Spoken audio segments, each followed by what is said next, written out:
Si quiere buscar, ¿cuál es lo único que comes? No tengo idea. Claro, y después,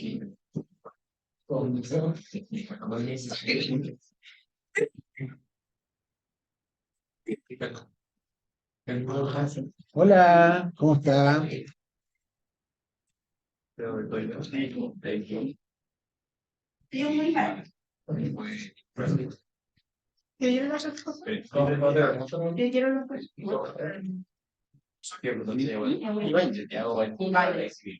O sea, en teoría no, más juntos. Y le vas para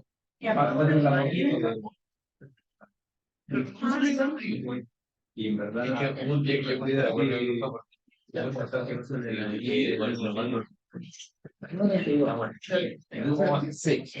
De hecho, con eso vamos a empezar la clase de hoy. Bueno, chicos, chicas, vamos a empezar. Ahora sí que ya me siento de vuelta ahora sí, pero ya volvieron los que tenían que volver. Ya hay mayor forma. A ver, nosotros cuando empezamos a ver contenido, la clase,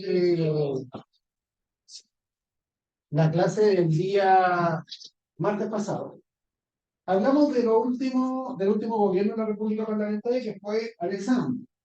Luego vimos esa inestabilidad que hubo entre el 24 y el 25. Y dentro de las cosas que hay que recordar es que nació una nueva constitución. Y también el otro hito importante es que hubo una misión de economistas que se llamó la misión primera. Y en esa misión de economistas van a ser el Banco Central. ¿Ya? Luego vimos un gobierno breve. Hola. Luego vimos un gobierno breve que fue el gobierno de Emiliano Figueroa Larraín. Luego vimos la dictadura o este gobierno autoritario de Ibáñez, que empezó en el 27 y duró hasta el 31. Y luego, cuando ya la Gran Depresión, esta gran crisis económica que afectó al mundo en los 30, se estaba manifestando también muy, muy fuerte en Chile, se provocó la renuncia de Ibáñez y un periodo de anarquía política que dura hasta el 32. Entonces, para que empecemos la clase de hoy y nos vayamos orientando en un marco temporal, entre el año 31 y el año 32 hay un periodo que se conoce como un periodo de inestabilidad o también podríamos decir de anarquía, ¿ya? Y para que se hagan una idea, entre el 31 y el 32 hubo 7 gobiernos. ¿Por qué había tanta inestabilidad? Por los efectos de la Gran Depresión y la crisis política que vivía el país. ¿Quién estaba antes del 31? Estaba Ibáñez, ¿ya? Venía él del 27, así que ahí tenemos a Carlos Ibáñez, y este gobierno se le conoce como una dictadura. También otro detalle importante, él fue presidente en 2 ocasiones distintas, entonces este fue el primer gobierno. ¿Ya? Voy a poner acá, primer gobierno, ¿ya? Porque después él aparece en los 50.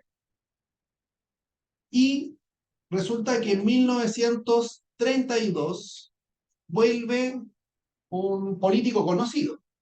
¿Por qué? Porque él ya había sido presidente, había sido electo en 1920 y hablamos del regreso, hablamos del segundo gobierno de Arturo Alessandri y este gobierno va a durar hasta 1938. Así que vamos a poner acá Arturo Alessandri y en este caso sería su segundo gobierno. ¿Ya? Vamos a ver primero la elección presidencial. Ahí podemos ver, bueno, primero, ¿quién es Alessandri acá? Perro. El perro, claro, no, el perro de Alessandri. Era el perro de Alessandri, ¿ya? Hulk, que lo pueden encontrar en el Museo de Historia Nacional. ¿Ya? Ahí está embalsamado el perrito, no sé si algo muy recomendable. A mí se me murió Mi gatito, no sé si lo pasa amarilla. De hecho, se me murió un gatito y lo tengo en una hambre. Creo yo que es lo más apropiado, ¿no? Realmente le prendo una de ya. Pero no sé si embalsamarlo sea lo más apropiado, tenerlo en el living. Ahí, o sea, en la mesa de centro. Está el perro, está Alessandria acá, atrás, y el señor que aparece aquí no está ahí porque sí, ¿ya? Él fue una persona importante durante su segundo gobierno, porque fue el ministro de Hacienda. Y no hay que olvidarse que la cosa económica estaba muy mala, pero muy mala en el año 1932, así que él va a tener ahí un rol súper importante. ¿Ya? Pregunta, ¿de qué partido era Alessandri? No era radical. Liberal. Era del Partido Liberal. El que no era de ningún partido fue Ibáñez. ¿Ya? Ibáñez era el independiente, pero en el caso de Alessandri, él toda la vida fue liberal. ¿Ya? Y para esta elección, él recibió el apoyo del Partido Radical también, que vendría siendo más bien un partido de centro, claro, y se estableció una alianza, y lo apoyó entre el año 32 al año 36. El año 36 ellos se quiebran, se salen del gobierno y pasan a ser oposición. Por eso, entre el 32 y el 36. Entonces, si vemos acá la pantalla, eh, Alessandri fue electo por el apoyo del Partido Liberal más el Partido Radical. ¿Ya? Marmaduke Grove sale segundo, pero si se dan cuenta, él sale bien atrás. O sea, a Alessandri le fue súper bien en esta elección. Sacó casi un 55% y con un 17, casi 18%, muy, muy atrás está Marmaduke Grove. Marmaduke Grove es del recién creado Partido Socialista. El Partido Socialista se fundó en 1932, ¿ya? Héctor Rodríguez de la Sota fue el candidato del Partido Conservador. Luego tenemos a Enrique Sañartu, que fue candidato por el Partido Liberal Democrático, que era un partido chiquitito que estaba camino a la extinción. Y ese partido venía de la República Parlamentaria y se le conoció como el Partido Balmacedista. Y por último tenemos a Elian Laferte, y en el caso de él, era el candidato del PC, ya del Partido Común.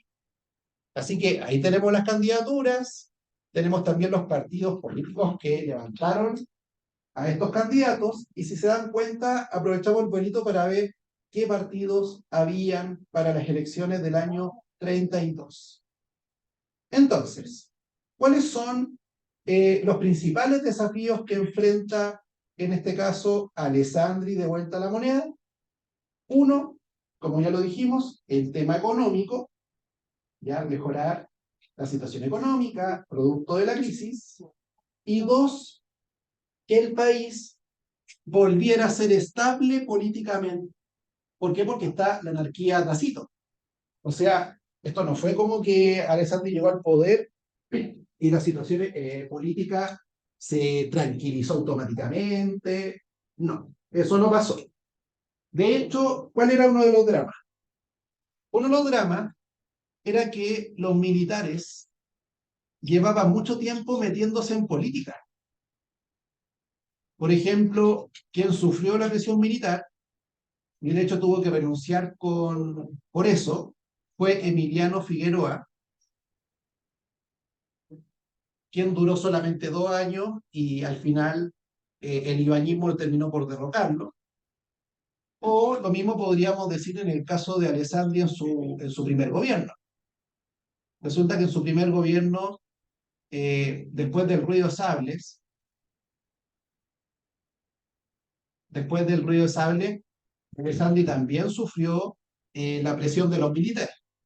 Entonces los militares están metidos en política desde el 24 en adelante, Y lo que quiere Alessandri es que los militares vuelvan a los cuarteles, ¿ya? De hecho, de esos 7 gobiernos que hubo entre el 31 y el 32, varios nacieron a partir de golpes hechos por militares. Y Alessandri considera y cree, con justa razón, de que a él también lo podrían derrocar los militares. Así que un foco importante durante su gobierno va a ser tratar de recuperar la estabilidad política del país, ¿ya? Y eso es lo primero que vamos a revisar. ¿Cuáles van a ser esas medidas que va a tomar Alessandri para mejorar la situación de estabilidad política? Porque él quiere que empiece a funcionar la Constitución del 25. Resulta que la Constitución del 25 no ha podido funcionar bien porque hubo un presidente que renunció, otro que fue más bien un dictador, después llegó la anarquía, así que la Constitución no ha podido funcionar. Ninguna persona, desde Alessandri en adelante, de hecho el mismo Alessandri en su primer gobierno, no han podido terminar su mandato, no han podido. Así que el desafío no es menor. ¿Y qué va a hacer? Primero, cambiar a todos los oficiales del ejército.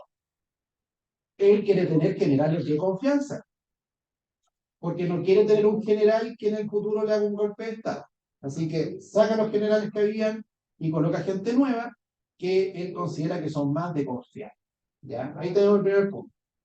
Segundo punto, se crean las milicias republicanas. Las milicias republicanas eran civiles armados, civiles que tenían una especie de jerarquía entre ellos, así como los bomberos, ¿ya? Pero con armas. Y algo curioso, ¿no? Con armas desfilaban, tenían sus trajes. ¿Y cuál era la misión de estas milicias republicanas? Defender la Constitución y proteger a Alessandri en el caso de un golpe de Estado. Así que ahí los militares iban a pensarla 2 veces, ¿no? Porque el presidente no está solo, está con esta gente armada que está dispuesto a protegerlo. Y las milicias republicanas existieron entre el 32, o sea, el año que llega Alessandri al poder, hasta el 36. ¿Por qué en el 36 se disuelven? Porque ahí la cosa estaba más tranquila. Así que ya no era necesario tener a estos grupos de civiles armados, ¿ya? Y un tercer punto, nace la Ley de Seguridad Interior del Estado. No sé si les suena esa ley. No es la ley Mandela. De hecho, como dato, existe hasta el día de hoy. No es exactamente igual en la redacción, porque igual ha pasado harto tiempo, pero podríamos decir que el espíritu de esa ley es más o menos igual. Esta ley, para que se aplique, por ejemplo, en el presente, se necesita que le invoque el gobierno de turno. Ya quien está gobernando podría invocar esta ley bajo circunstancias bastante específicas en las cuales se comprometa la estabilidad del país o el orden interno. Y para que se hagan una idea, yo creo que ustedes se acordarán, la última vez que se invocó esta ley fue para el estallido social. ¿Ya? Que pasó para el estallido. Hubo situaciones de violencia, por ejemplo, a lo mejor ustedes se acuerdan, hubo incendios, saqueos, ya algunas micros quemadas, bueno, el metro, y a más de alguna persona se le capturó. Y cuando comenzaron a desarrollar estas investigaciones judiciales, a muchos de ellos le aplicaron, por parte del gobierno, esta ley. ¿Y eso qué significaba? ¿Qué significa a la larga esta ley? Que las penas que reciben estas personas son más altas de lo común.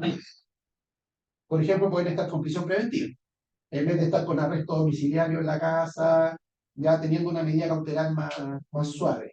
¿Ya? Es una ley que aumenta los castigos. ¿Por qué lo hizo Alessandro? Porque él decía, bueno, me pueden tratar de derrocar desde la Fuerza Armada, pero también desde el mundo de la calle. Pueden haber protestas, huelgas grandes. Entonces yo tengo que tener una herramienta para castigar también, en el caso de que me intenten desestabilizar por el otro lado.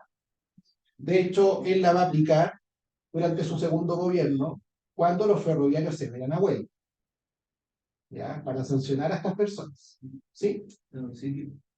El estado de sitio es un estado que se puede aprobar en situaciones también de falta de control por parte de la autoridad en un determinado territorio, ¿ya? Actualmente en Chile nos ha aplicado ese estado, por lo menos desde claro, por lo menos desde los 90. Ahora, el estado de sitio entra en una serie de estados de excepción constitucional que hay en Chile. ¿Ya? Por ejemplo, está el estado de emergencia, está el estado de catástrofe, cuando hay un terremoto, cuando hay una aluvión, cuando hay un estallido social, ¿ya? Puede haber mucho desorden en ese sentido. Y la autoridad puede decir, mire, vamos a aplicar este estado de excepción, por ejemplo, para sacar a los militares a la calle y velen nuevamente por lo que sería el orden en las calles, ya el orden público, como se le llama.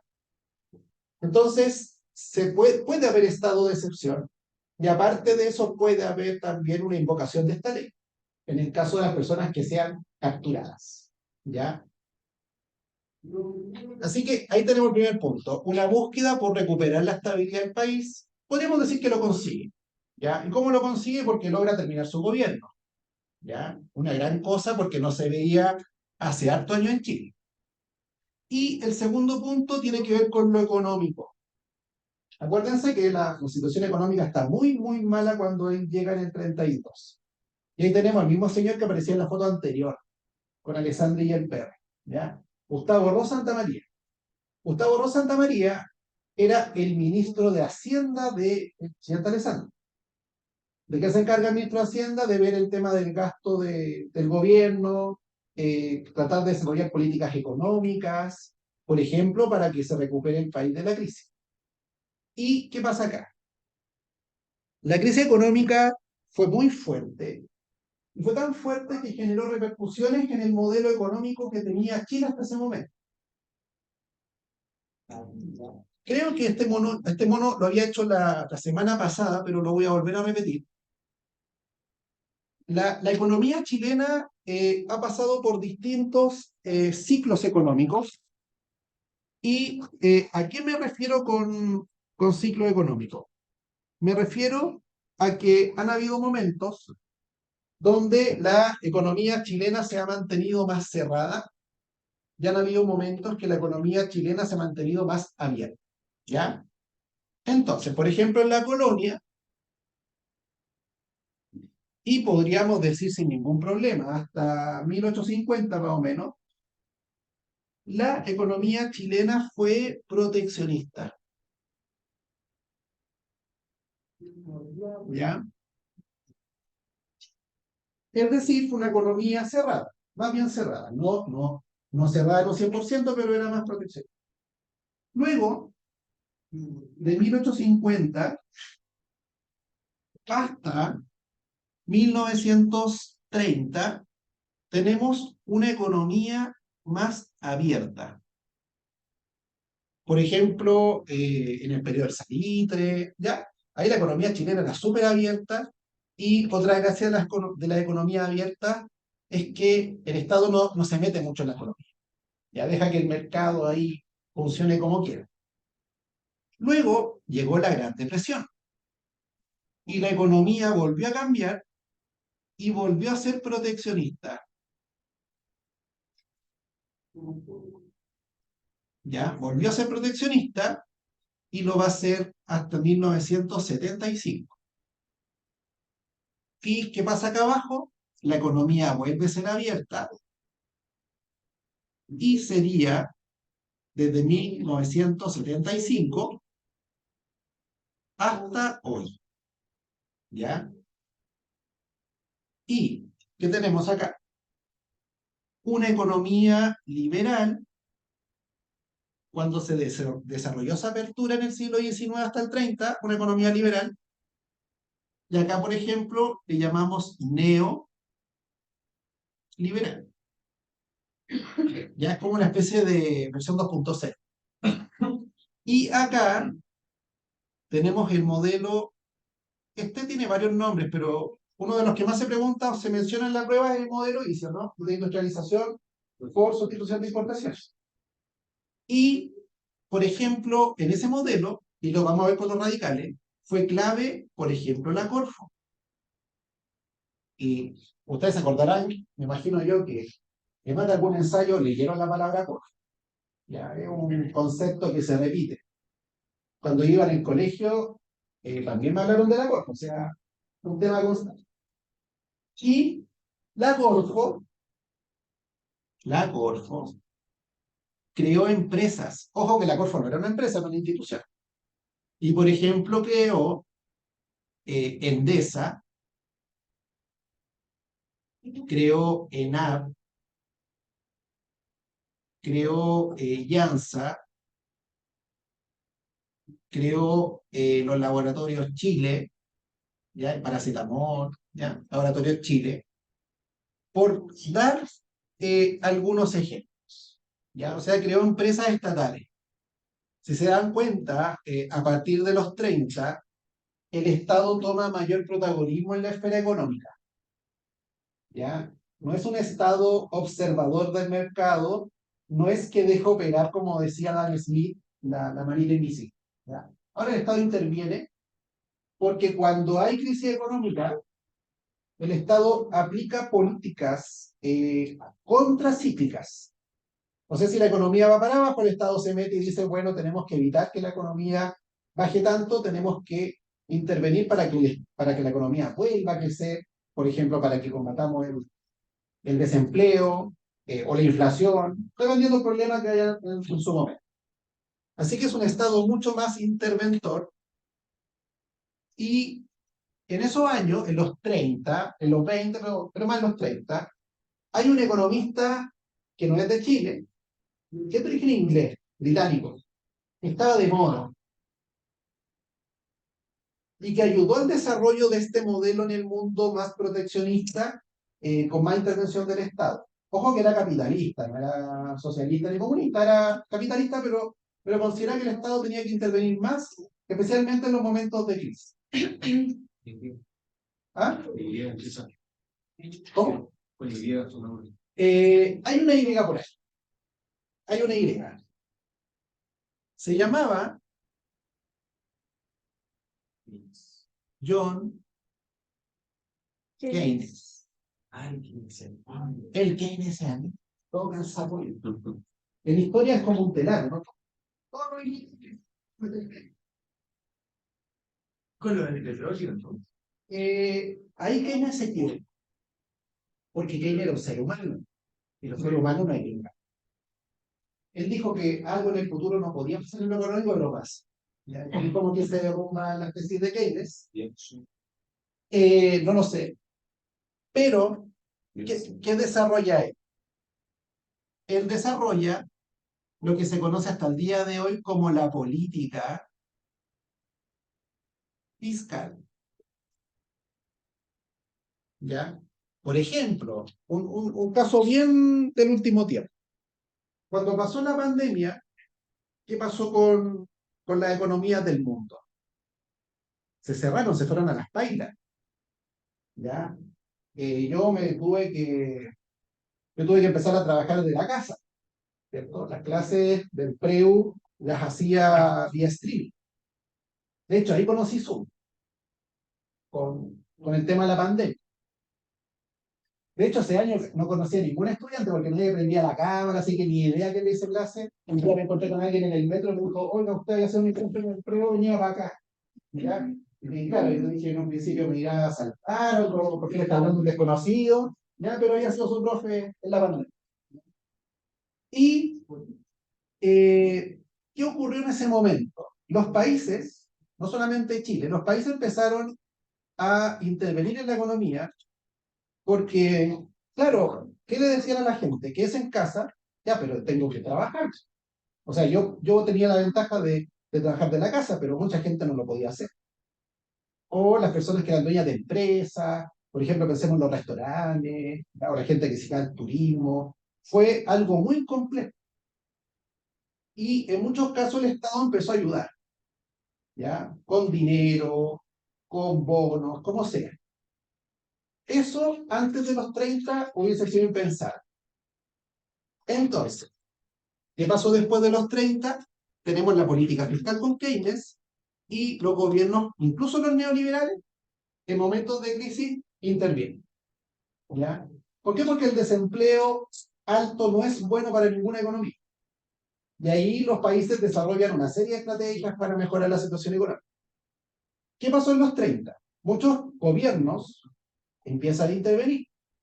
Ojo, es la primera vez en general que los países están interviniendo. ¿Ya?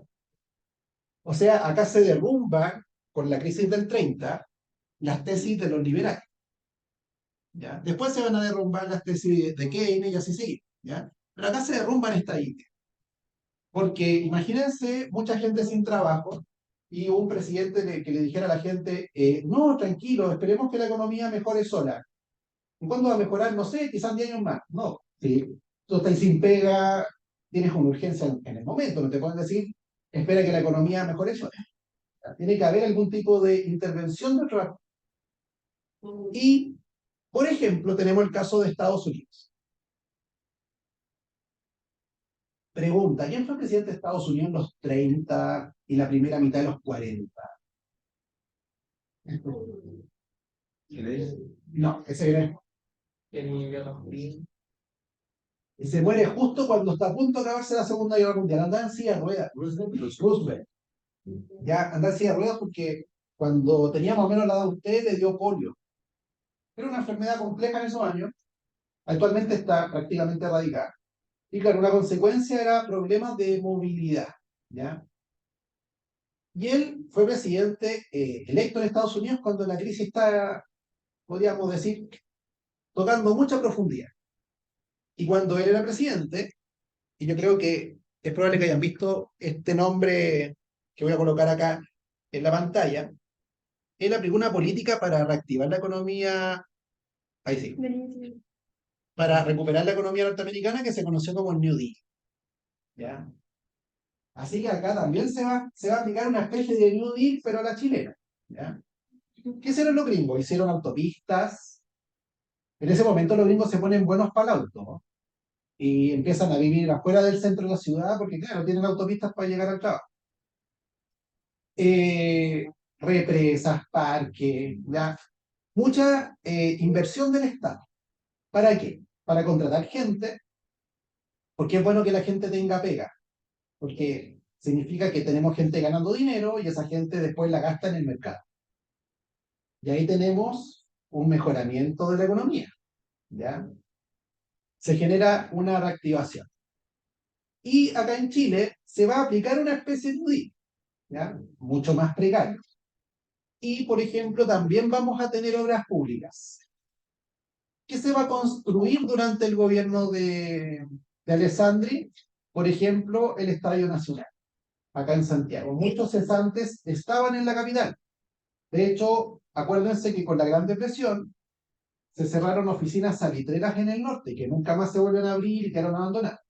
¿Qué pasó con esa gente que se quedó sin trabajo? Muchos de ellos terminaron acá en Santiago, buscando algún trabajo. Se empieza a hacer el Estadio Nacional, un estadio grande para su época, porque en Santiago vivían 500.000 personas nomás, y se terminan de hacer los edificios del barrio cívico, que son esos edificios que están alrededor de la Moneda. Así que ahí se invirtió mucha plata, se contrató mucha gente y el objetivo era mejorar la situación económica y de hecho ya hacia finales del gobierno de Alessandri la cosa está mucho mejor. Podríamos decir que el país está bien recuperado en ese momento. Vuelvo a repetir, el salitre nunca más se va a recuperar. De hecho, de los 30 en adelante, Chile pasa a depender mucho, bueno, hasta el día de hoy, del cobre. ¿Ya? ¿A quién le tiraban flores? A él. Y cuando un político es popular, ¿qué dicen los periodistas? Bueno, usted podría ser candidato. ¿Han escuchado eso? Pero entonces eres Santa María, ¿cómo así diciendos? Gustavo Rosa Santa María. Generalmente sale con Santa María en los ensayos, ¿no? No, ojo, que había un presidente que se llama Domingo Santa María. Ah, ya, pero ese no es. No, Domingo Santa María es de la República Liberal, las leyes laicas, ¿ya? Y para la masacre de Santa María Iquique, el colegio se llamaba Domingo Santa María, ¿ya? Entonces, oye, pero por qué no te conviertes en candidato? Lo he hecho súper bien. Y lo levantan como candidato. ¿Y va a ser el candidato de qué partidos? Del liberal y del conservador. Es decir, va a ser un candidato de derecha. ¿Ya? Va a ser un candidato de la derecha. De hecho, uno de los temas que vamos a ver en la clase de hoy son los partidos y qué significa esto de la izquierda y la derecha. Ya, lo vamos a ver hoy. Así que el candidato de la derecha. Me falta pizarra, voy a borrar un poquito acá, ¿ya? No sé si hay dudas hasta el momento. ¿Se va entendiendo la...? Lo que yo no entiendo es si se relaciona el New con el keynesianismo. Se relaciona completamente. Sí, él lo hizo, ¿no? O sea, no lo hizo técnicamente él porque Keynes era un economista nomás, ¿ya? Pero Roosevelt acoge esta idea de que el Estado se meta más en la economía, en lo social, ¿ya? Por ejemplo, se fortalecen los sindicatos, el Estado da más apoyo a la gente, por ejemplo, en salud, en educación. Eso antes no pasaba. Y también lo vimos en Chile. En el siglo XIX el Estado no se preocupaba por la salud de la gente. No había jubilaciones, nada de eso. Después de los 30 hay un cambio ahí, y de hecho aparecen los estados de bienestar. Sí, ¿Ya? acá sí. Claro, y en el mundo también. Y eso también le gustaba a Chile. ¿Por qué a quienes le gustaba? Bueno, esto lo vamos a la historia universal igual, pero ¿por qué a quienes le gustaba que el Estado diera ayuda a la gente? Porque se supone que si el Estado ayuda en salud o en educación, la gente no va a gastar de su sueldo en eso, ¿ya? Y podría gastarlo en el mercado, ¿ya? Y eso genera un consumo, un aumento de consumo de otros bienes y de otros servicios, ¿ya? ¿Sí? Caja de amortización. Había cajas en esa época que prestaban plata. Podría hacer eso. Ahora la amortización también se puede entender como una persona que tiene deudas y va pagando de a poco lo que debe, ¿ya? Podría ser también relacionado con eso. ¿Ya? Lo que pasa es que en esos años, yo no me quiero meter ahí todavía, pero en esos años se trata de revivir la industria salitrera. Y de hecho ahí podemos ver también una mayor intervención del Estado, en este caso en la esfera productiva. ¿Ya? Con Convenza. ¿Sí? Eso lo vamos a ver más adelante para que no tengamos tanta información. A ver, ¿en qué quedamos? Gustavo Ros Santa María. Voy a poner Gustavo Ros nomás porque es muy largo. Gustavo Ros va a ser candidato, ¿cierto? Y va a ser el candidato del Partido Liberal más el Partido Conservador, es decir, va a ser el candidato de la derecha. Y es el candidato del gobierno, ¿cierto? De Alessandro. Es el candidato del gobierno. Pero no va a ser el único candidato. No van a ser como en la elección del 27 donde está solamente uno. Sino que en esta elección vamos a tener tres. ¿Ya? El segundo candidato va a ser Carlos Ibáñez. Él pierde de una. ¿Ya? Carlos Ibáñez, candidato de nuevo. ¿Y saben quién lo apoyó en esta candidatura? Más radical.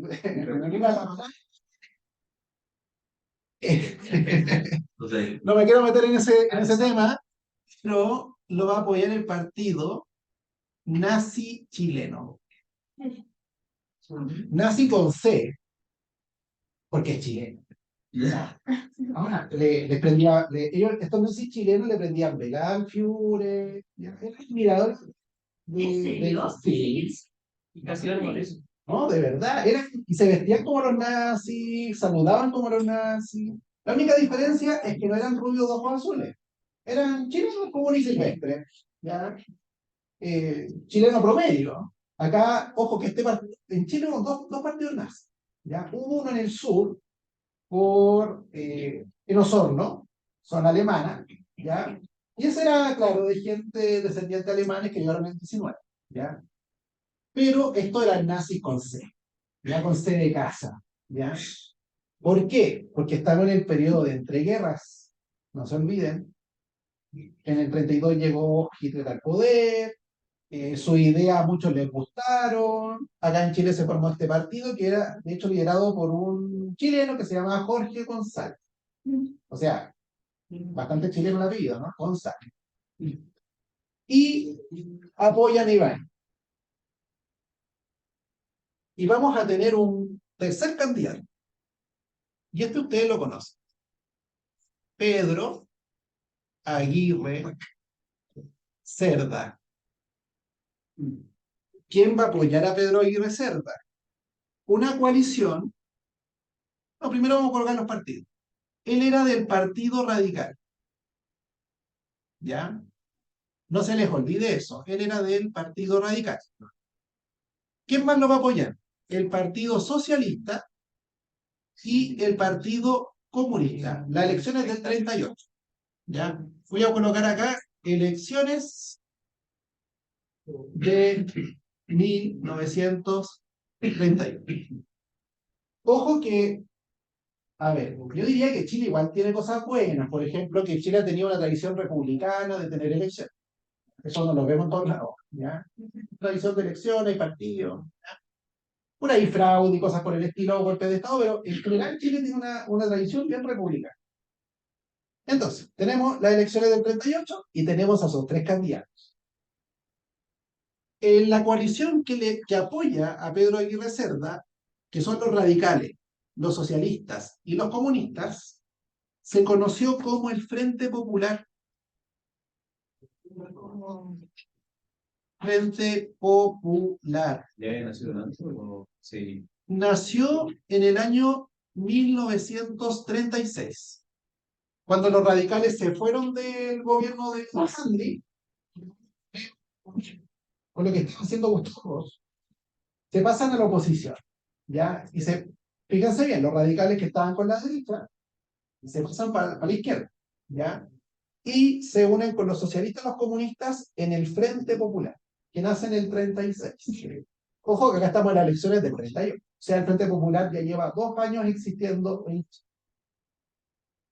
Hasta el momento, ¿alguna duda? ¿Ya? ¿Se va entendiendo?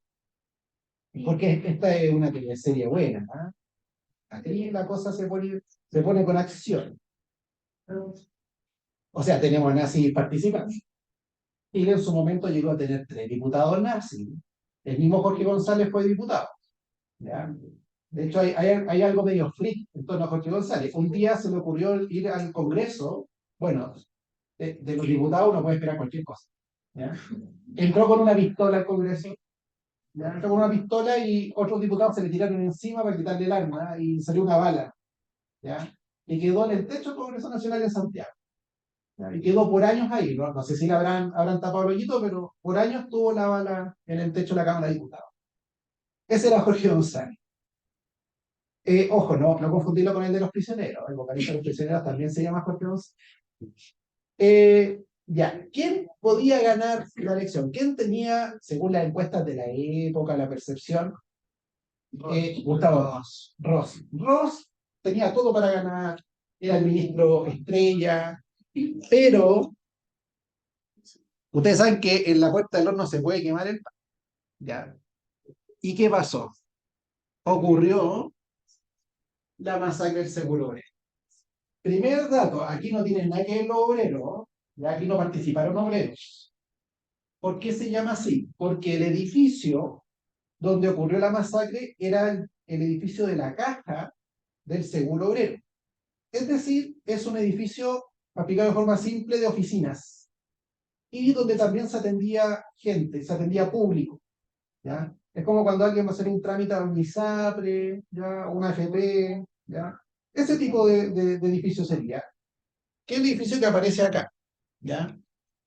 ¿Qué pasó? Ibáñez y sus partidarios, incluyendo estos nazis, se dan cuenta que la candidatura no vale, ¿ya? Que no prendió, que no va a ganar. Pero bueno, si no gana por las buenas, podría ganar por las malas. ¿Y qué significa ganar por las malas? Hacer un golpe de Estado. Así que estos nazis preparan un golpe de Estado. ¿Cuál es el objetivo? Hacer estos primeros movimientos para el golpe y que después se sume el ejército. Es el... Así que dentro de las filas del partido nazi reclutan a gente joven. Podríamos decir gente de más o menos de la edad de ustedes, entre 17, 18, 25, 30 años.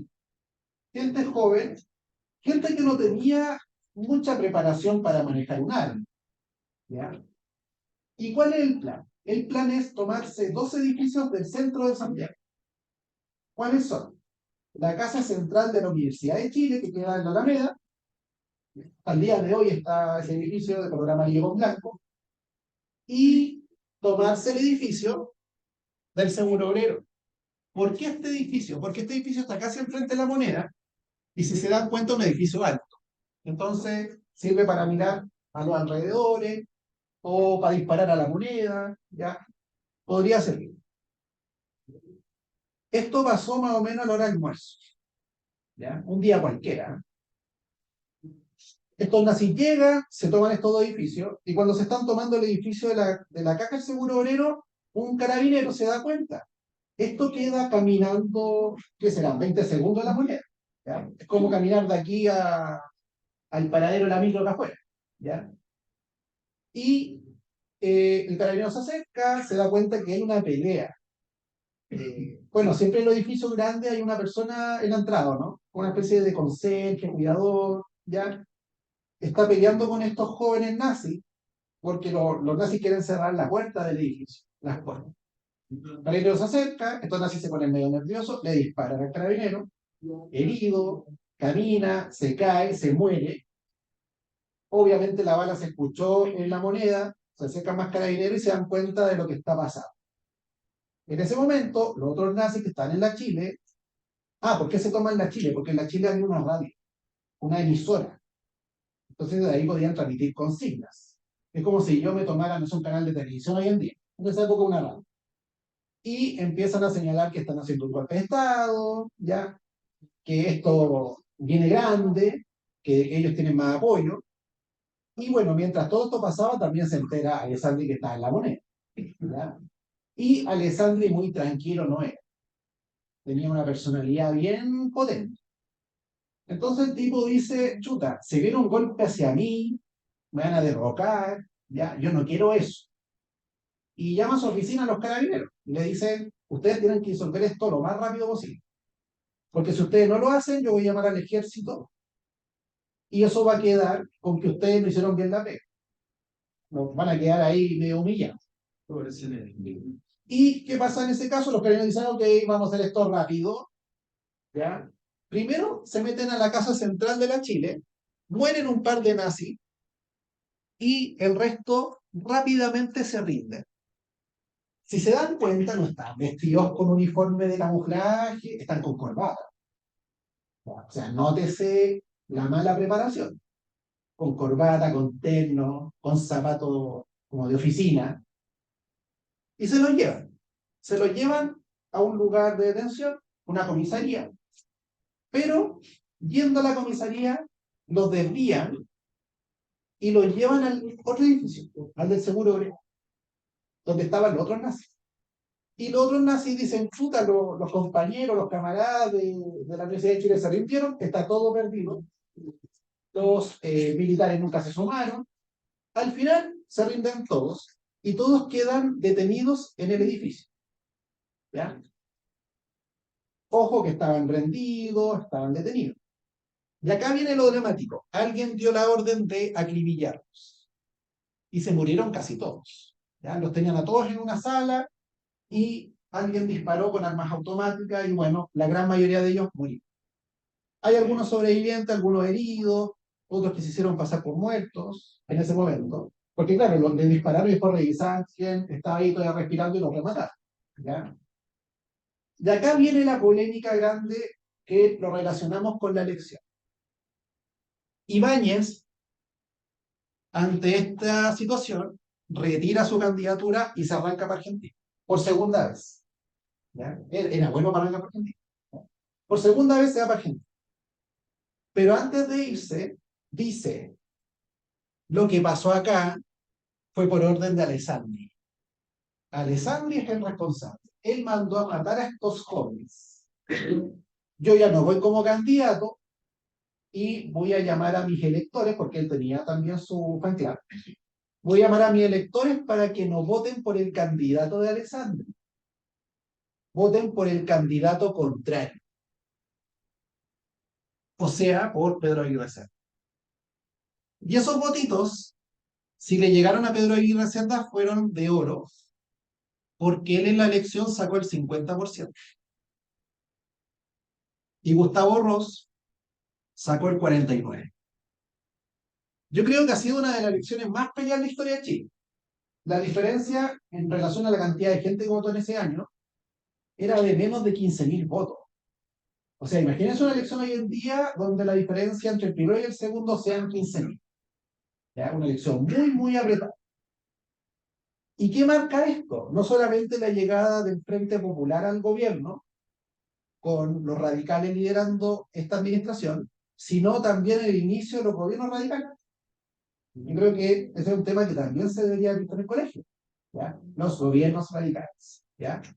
Y los gobiernos radicales fueron 3 gobiernos, ¿ya? Lo voy a anotar por acá. Los gobiernos radicales fueron 3 gobiernos consecutivos desde 1938 hasta el año 52. El primero, ¿quién fue? Pedro Aguirre Cerda. El segundo fue Juan Antonio Ríos y el tercero fue Gabriel González Videla. ¿Ya? 3 presidentes, el de la ley Malvina. 3 presidentes seguidos y los 3 eran del Partido Radical. ¿Ya? Por eso le llaman los gobiernos radicales. Así que Gustavo Ross se quedó ahí, ¿no? Con los crespos hechos, como se dice. ¿Ya? ¿Alguna duda?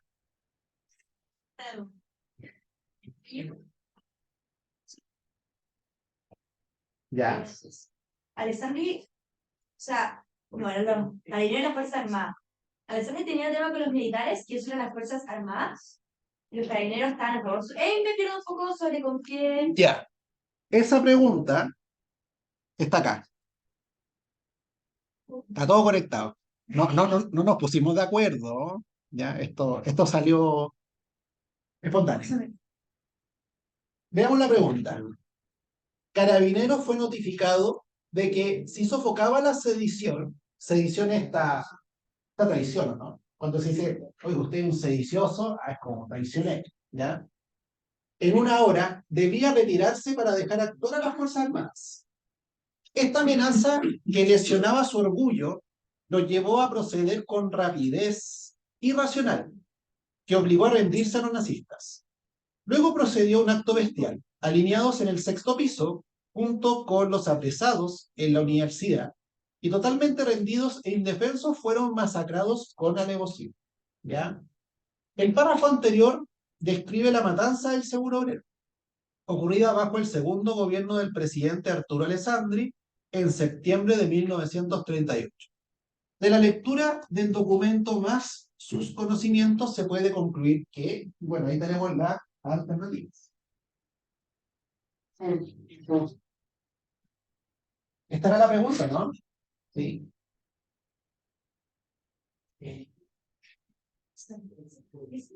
Primero, no era que las Fuerzas Armadas mandaran a los carabineros, de hecho había ahí como un tema entre los dos. Vamos a hacer esto rápido porque o si no va a quedar como ineficiente. Así que no había un tema ahí entre los carabineros y las Fuerzas Armadas de que las Fuerzas Armadas mandaran a los carabineros. La Guerra Fría todavía no. La Guerra Fría aparece en el 45. Tampoco el Frente Popular tuvo alguna participación en lo que pasó acá. ¿Ya? Ellos más bien reciben las consecuencias que fueron esta bajada del candidato Ibai. Y cuando hablamos de la actuación de fuerzas del Estado, en este caso claramente hubo una participación de las fuerzas del Estado, que en este caso serían los carabineros. ¿Ya? Los carabineros no se mandan solos, son una institución estatal, por ende su gobierno, en este caso, no estuvo exento de esta violencia por parte de los carabineros. ¿Ya? De hecho, en el gobierno de Alessandri II, hubo dos hechos de este estilo. Este que vimos recién, y el otro fue una masacre en el sur de Chile, que fue uno de los pocos levantamientos campesinos que hubo en Chile antes de la reforma agraria. Y fue la masacre de Ranquí. ¿Ya? Y en esa masacre murieron como 300 personas a partir de un desalojo que efectuaron los carabineros. ¿Ya? También en el gobierno de Alessandro. ¿Ya? Así que podríamos decir que hubo esos dos hechos de violencia importantes por parte del Estado durante el gobierno de este señor. Y después de esto, lo que vamos a ver se relaciona con los partidos políticos. ¿Ya? Es súper importante que tengan en cuenta los partidos de la época, más o menos de qué año estamos hablando y cuál era la posición del partido. Entonces, partamos por algo súper general, súper básico. ¿Sabemos la diferencia entre lo que es izquierda y derecha en lo político? Más o menos.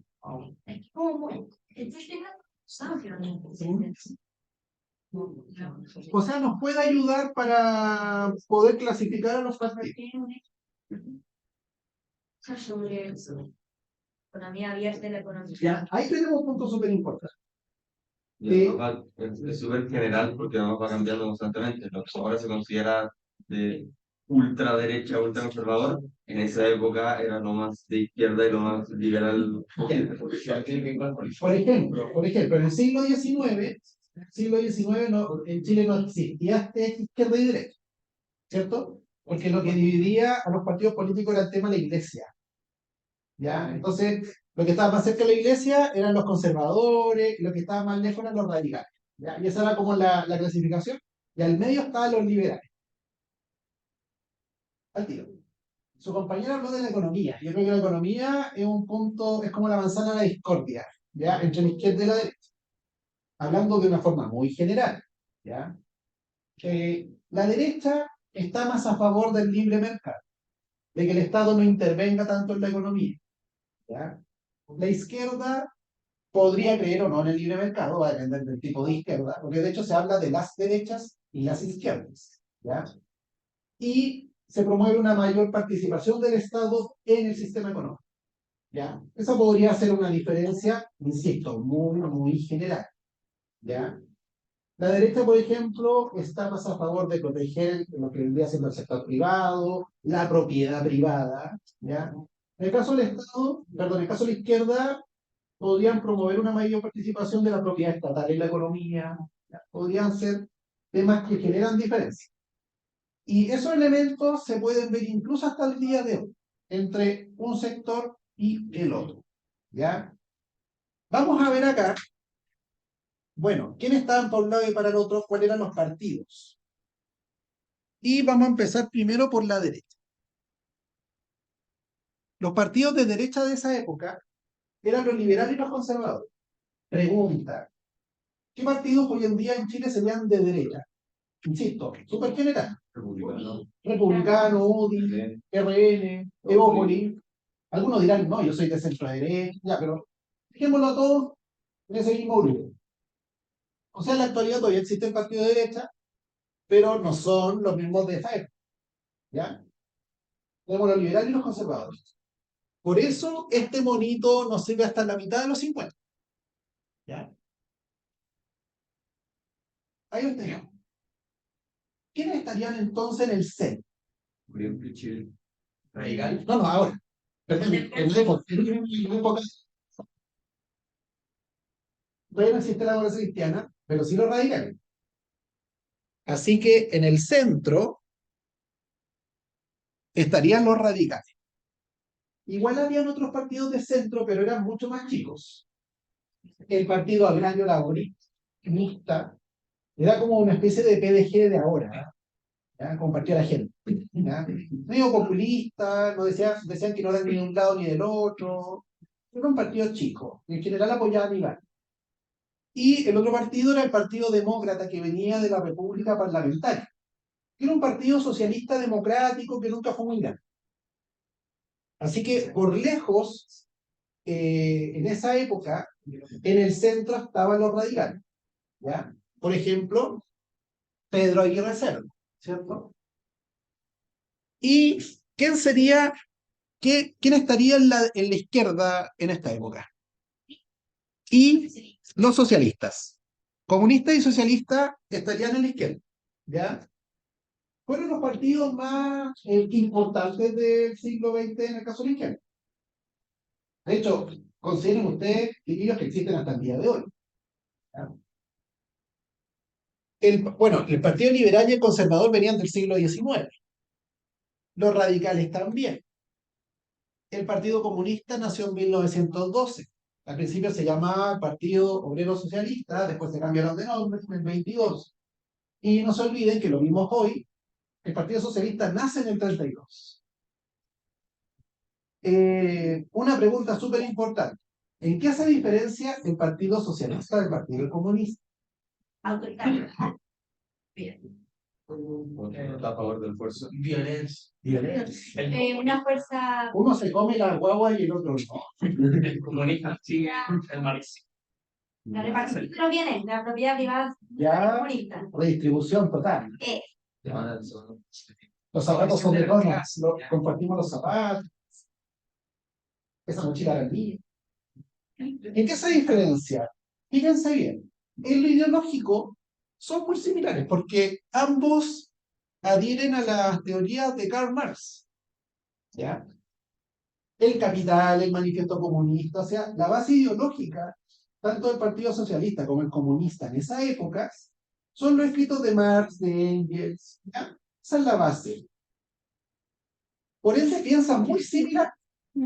Pero, ¿qué los diferencia en estos años?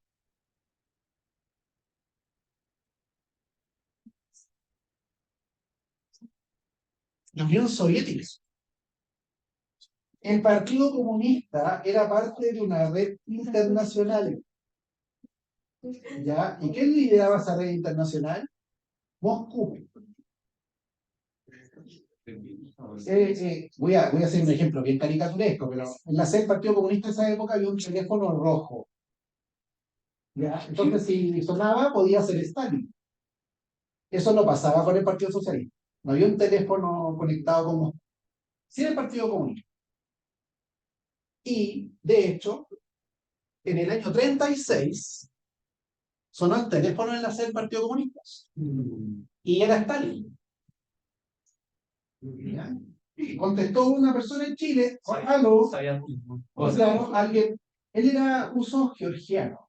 ¿Ya? Entonces, habla alguien medio ruso, es el camarada Stalin. Wow.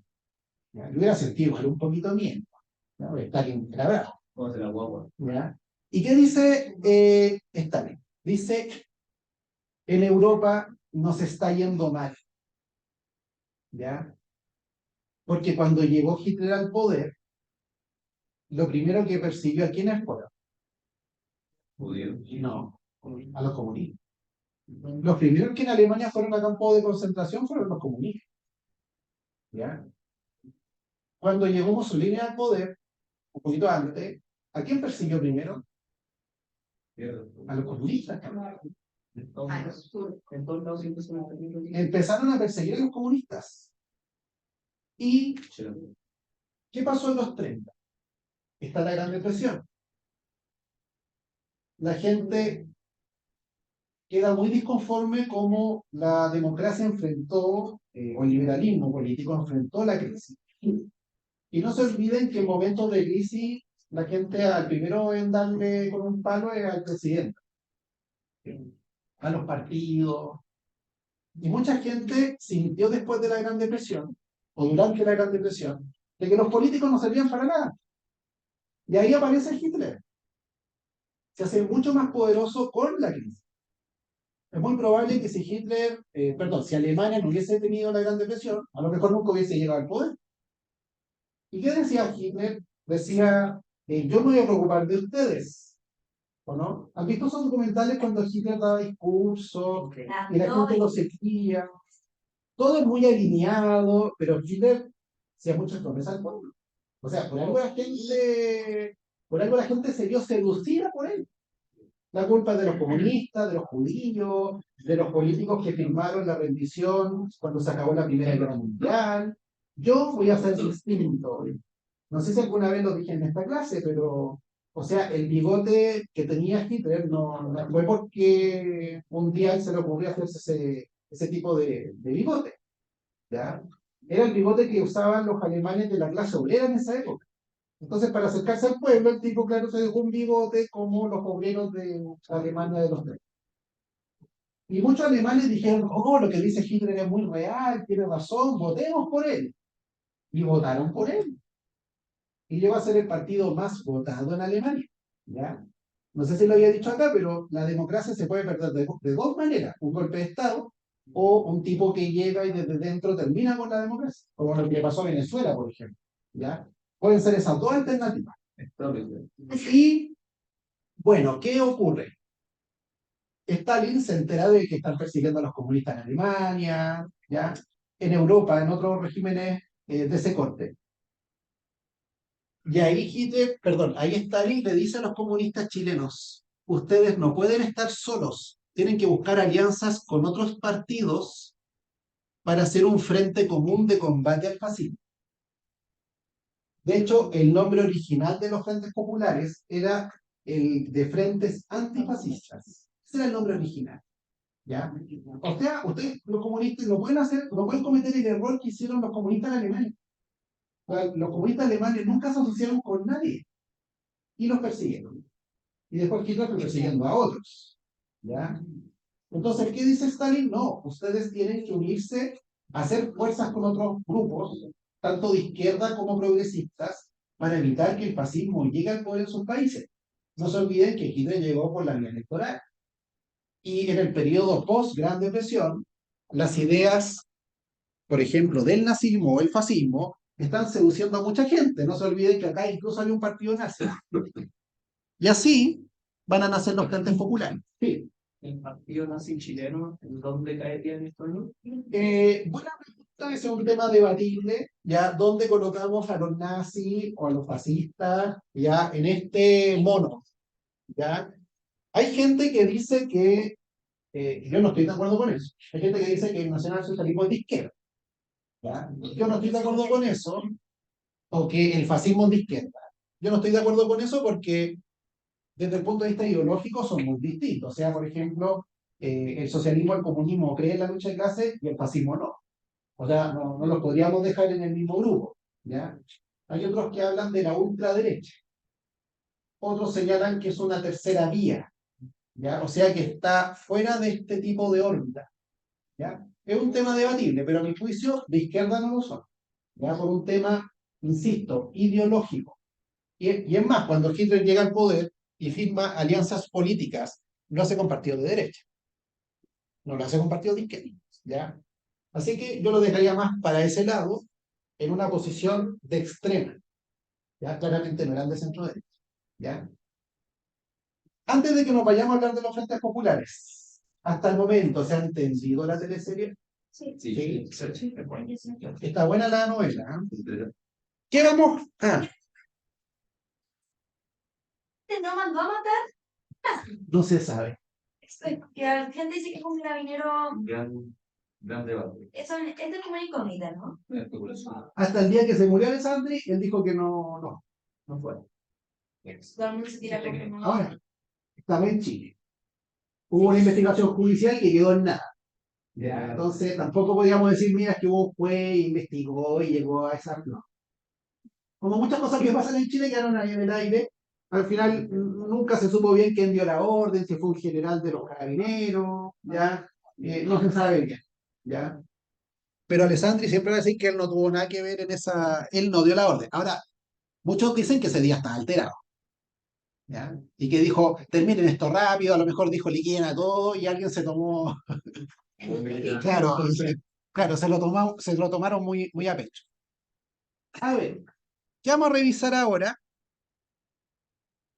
Vamos a ver quiénes votaban en general por estos partidos, ¿ya? ¿Quiénes votaban en general? En el caso de los partidos de derecha, estaríamos hablando de sectores altos, por ejemplo, empresarios, dueños de hacienda, ¿ya? Ahí está, podríamos decir, buena parte del voto de derecha, incluso hasta el día de hoy. Pero, numéricamente hablando, la clase alta no es muy numerosa.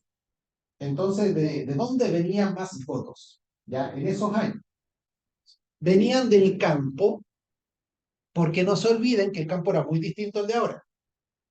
En el campo habían grandes haciendas, en la hacienda estaba el patrón, y el patrón tenía trabajadores. Entonces, en esos años no había voto secreto, el patrón mandaba harto, el campo era muy jerárquico, y si yo, por ejemplo, era un patrón y usted era mi inquilino, yo le decía, tienen que votar por Pepito, y tenían que votar por Pepito. ¿Ya? O sea, era tan jerárquico el campo que nadie podría haber llevado la contra al patrón. Entonces, decía, chiquillo, hay un búho afuera, vamos a ir a votar, y le pasaba el voto a cada uno y lo depositaban en el agua. ¿Eso cómo se le llamaba en esos años? El voto cautivo. ¿Ya? O sea, había acarreo, pero eso se llamaba voto cautivo. Cautivo de cautiverio, ¿no? No sé si se entiende esa palabra. Como cuando están los animales en el zoológico, ya, cautiverio. Ya estaban retenidos, ¿sí? Y el linaje se acabó en algún punto. Se acaba en algún punto. O sea, hoy en día no deberíamos encontrar inquilinos. A lo mejor hay alguno por ahí, ¿ya? Pero no debería. ¿Por qué? Porque esto va a ser materia de la próxima semana. Abróchense los cinturones. Vamos a ver la reforma agraria con Frey. Y vamos a ver el gobierno de Allende. Y esos son años muy adrenalínicos. Es como ir a fantasía. ¿Ya? Bueno, se pone entretenido. A mí me encanta pasar esa materia porque hay interés. Como cuando pasó la Segunda Guerra Mundial. Como que todos ponen más atención. ¿Ya? Ahí tenemos entonces el voto de ese sector. Entonces, pregunta, ¿dónde le iba bien la... Pero el Pacho pobre, En- fue una poquita. No existe el concepto del voto. No existe el concepto del voto. Ya, tal vez está más. Es más de ahora el concepto del voto. Ya. ¿Ya?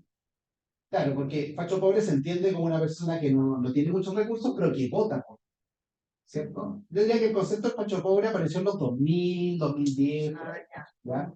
Por ejemplo, en la época de Allende, no estaba el facho pobre, estaba el momio nomás. Y el momio era cualquiera que votaba por la derecha, ¿ya? Pregunta, ¿quiénes votaban entonces por la derecha? ¿Dónde venía el grueso de la votación? Del campo, en la zona rural. Ahí la derecha le iba súper bien, pero súper. Luego tenemos el centro. ¿Quiénes en general votaban por el centro? La clase media. No se olviden que mesocracia significa clase media. Ahora, ojo, igual podía haber una persona de clase media que votara por la derecha o que votara por la izquierda. Ya podía pasar.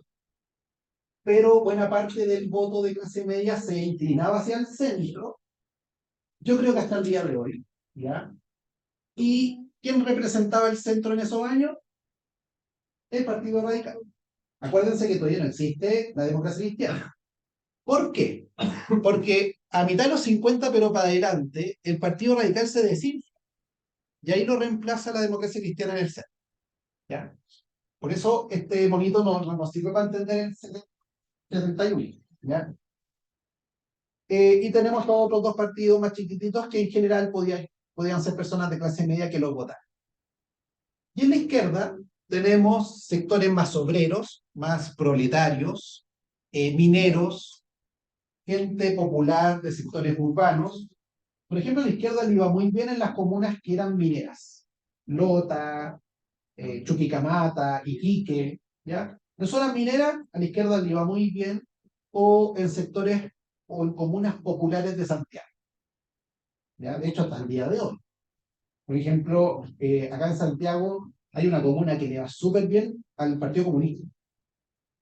No sé si ustedes saben cuál es. ¿No? Hay una comuna que le va súper bien al Partido Comunista en Santiago. Pedro Aguirre Cerda. La comuna PAC. Hay una comuna, no tiene nada que ver con Pedro Aguirre Cerda, es una casa de nombre, ¿ya? Pero en la PAC le va muy bien al Partido Comunista. Está muy bien. Entonces, si se dan cuenta, ¿cómo está organizado el voto en Chile? En los años que estamos revisando. Está muy determinado por la clase social, ¿ya? Yo me acuerdo cuando Ana vio elecciones y me tocaba hacer clase, Yo no pregunto por quién vota cada uno, pero muchos me dicen, yo voto porque mi familia vota siempre por este sitio. ¿Ya? Hay un tema ahí de herencia, ¿ya? Ya sea para un lado o para el otro. Entonces el voto está condicionado por clase social en estos años, pero también ubicación geográfica.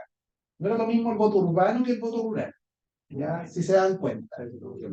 Por ejemplo, los radicales, ¿dónde le iba bien? En general en las ciudades. Y algo medio raro, pero en el sur rural, de Temuco para abajo, iba muy bien a los radicales también en el campo. A la izquierda, en las ciudades, en la zona minera, y a la derecha, en las zonas rurales de la zona central de Chile. ¿Ya? ¿Dudas, consultas? ¿Sí? ¿Como cuál de esos grupos sería más grande? Eran más o menos parecidos.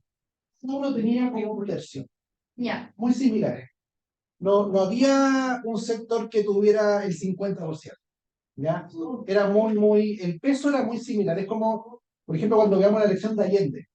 ¿Ya? Está muy clarito ahí en esa elección el tercio de izquierda, el centro y el tercio de la derecha. ¿Ya? Un voto, yo creo que todavía pasa. ¿Ya? Yo creo que todavía pasa. Lo que ocurre es que hemos tenido elecciones con un sistema electoral que ha distorsionado esos tercios. Por ejemplo, la de los consejeros constitucionales. ¿Ya?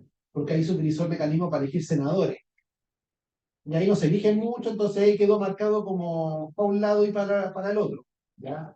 Pero si uno hiciera elecciones como estilo diputado, en ese caso se nota que el chileno se divide en estos tres grupos. ¿Ya? De repente puede que uno crezca más, pero en general se mantiene más o menos igual. ¿En qué partido es el presidente actual? Es un partido de izquierda que se llama Convergencia Social. ¿Ya? Y Convergencia Social es parte del Frente Amplio. O sea, el Frente Amplio es como el Frente Popular, es una coalición. ¿Ya? Y ese otro dato que nosotros vamos en el siglo XX. Por ejemplo, cuando llega Frey en el 64, la democracia cristiana tenía menos de 10 años de vida. ¿Ya? O sea, puede ocurrir que de repente de la nada aparece un partido y llega al gobierno. De hecho, Convergencia Social debería tener, creo yo, menos de 3 años de vida. No es un partido muy antiguo. El más antiguo del Frente Amplio es de Revolución Democrática, entre comillas, porque nació para las protestas del 2011.